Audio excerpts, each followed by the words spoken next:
আসসালামু আলাইকুম। মাননীয় প্রধানমন্ত্রী, উপস্থিত সুধীবৃন্দ, আজকের অনুষ্ঠান বিশেষ ঐতিহাসিক গুরুত্ব বহন করে। ওই গুরুত্বটা আমি শুধু স্মরণ করিয়ে দিতে চাই। পৃথিবীর নানা দেশে নানা জাদুঘর আছে। তারা অতীতের অনেক জিনিস সংগ্রহ করে, বিশেষ বিশেষ জিনিস রাখে জাতির সামনে তুলে ধরার জন্য। এই জাদুঘরটি ভিন্ন, এইটি বিষয় দৃষ্টি আকর্ষণ করছে। এটা অতীতের কিছু সংগ্রহ নাই এখানে একেবারে টাটকা নতুন যা ঘটনা ঘটেছে তাৎক্ষণিকভাবে সেগুলো সংগ্রহ করা গেছে। এরকম জাদুঘর আছে কিনা জানি না, কিন্তু আমাদের সুযোগ হলো ঘটনা ঘটছে, সেই ঘটনার প্রতিটি নমুনা, প্রতিটি ইতিহাস আমরা তাৎক্ষণিকভাবে সংগ্রহ করতে পেরেছি এবং স্মৃতি জাদুঘরে নিয়ে এসেছি। এটা আমাদের ইতিহাসের একটা নতুন পর্যায় সৃষ্টি করেছে। অতীত এবং ভবিষ্যৎ এই দুটোর মাঝামাঝিতে এই জাদুঘর তাৎক্ষণিকভাবে অতীতকে ধারণ করেছে, কিন্তু ভবিষ্যৎ রচনা করেছে। আমরা কারা, কি চাই, আমাদের মনে কি ছিল।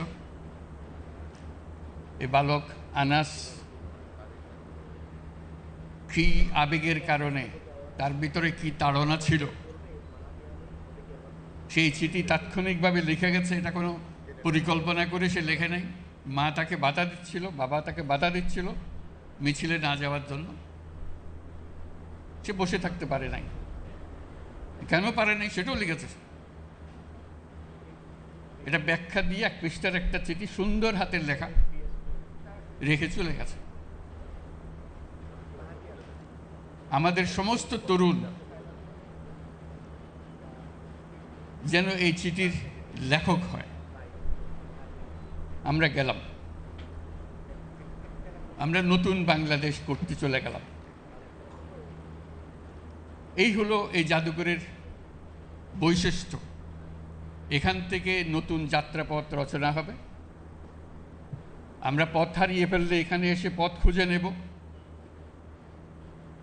আমরা যদি আমাদের চিন্তায় কোনো গাফিলতি আসে, আমরা এখানে তার ঠিকানা বার করব।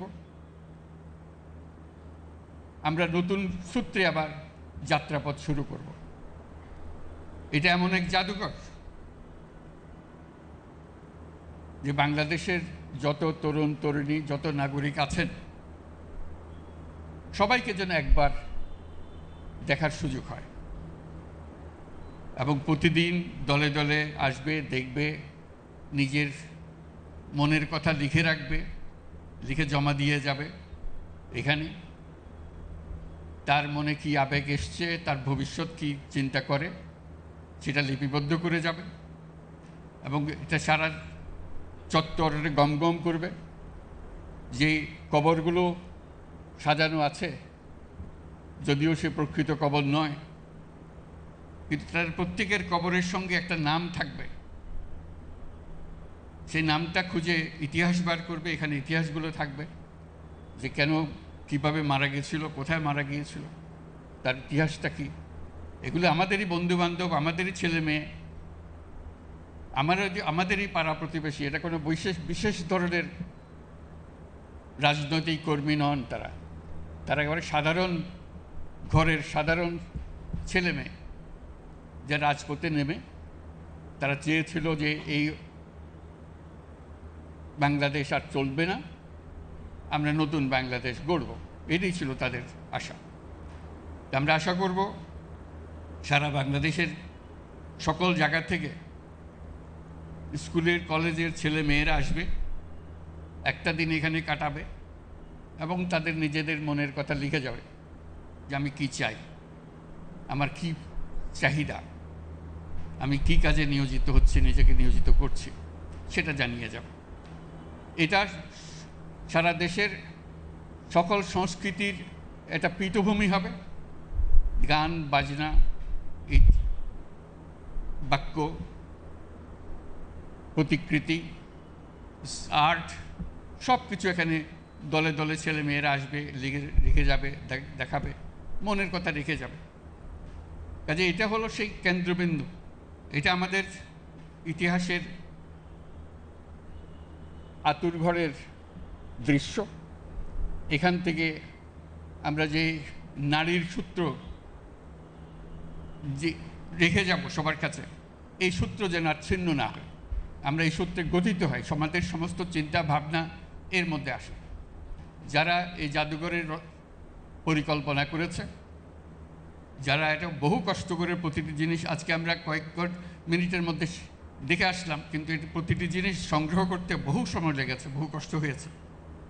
কোন জিনিসটা পাওয়া যাচ্ছিল না, সেটা কিভাবে সংগ্রহ করতে হবে, এটা নিয়ে বহু ধরনের চেষ্টা চালানো হয়েছে, যাতে শেষ পর্যন্ত সেটা আমরা সংগ্রহ করে এখানে রাখতে পারি, সবার সামনে দেখাতে পারি।